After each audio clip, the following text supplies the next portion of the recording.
حضرت عبدالرحمن اپنے والد گرامی سے نقل کرتے ہیں کہ میرے ہاتھ پہ ایک پھوڑا نکل آیا اور میں حضور علیہ السلام کی بارگاہ میں حاضر ہوا، جا کے عرض کی یا رسول اللہ صلی اللہ علیہ وسلم، میرے ہاتھ پر پھوڑا نکل آیا ہے جس کی وجہ سے نہ میں تلوار کو مضبوطی سے پکڑ سکتا ہوں اور نہ ہی اپنی سواری کو کنٹرول کر سکتا ہوں۔ آقا علیہ السلام کی بارگاہ میں جب میں نے اپنی اس پریشانی کا ذکر کیا تو آقا علیہ السلام نے ارشاد فرمایا، تم میرے قریب آؤ۔ راوی بیان کرتے ہیں کہ میں حضور علیہ السلام کے قریب ہوا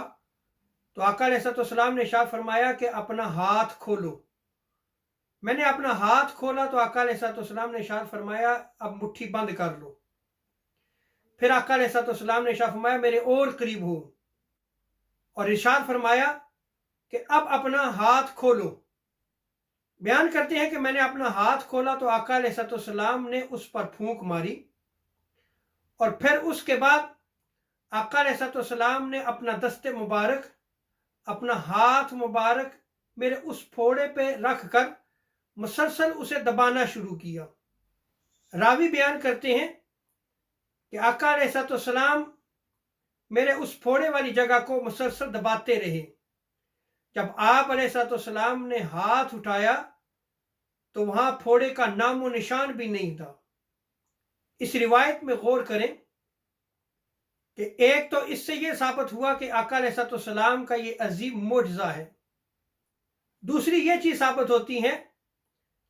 کہ آقا علیہ السلام کی بارگاہ میں صحابہ کرام حاضر ہوا کرتے، کوئی بھی تکلیف ہوتی تو وہ حضور کی بارگاہ میں حاضر ہو جاتے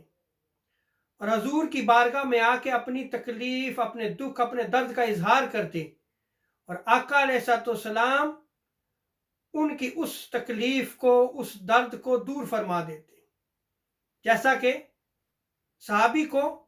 پھوڑے کی شدید تکلیف تھی، بارگاہ مصطفیٰ میں آئے تو آقا علیہ السلام نے اس تکلیف کو دور فرما دیا۔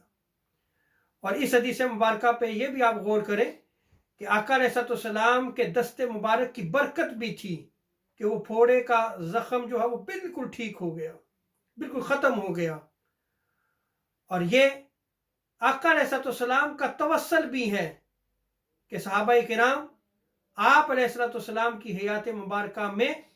توسل کو اختیار کیا کرتے تھے، حضور کی بارگاہ میں جاتے اور اپنی مشکل کا حل آقا علیہ السلام کی بارگاہ میں پاتے۔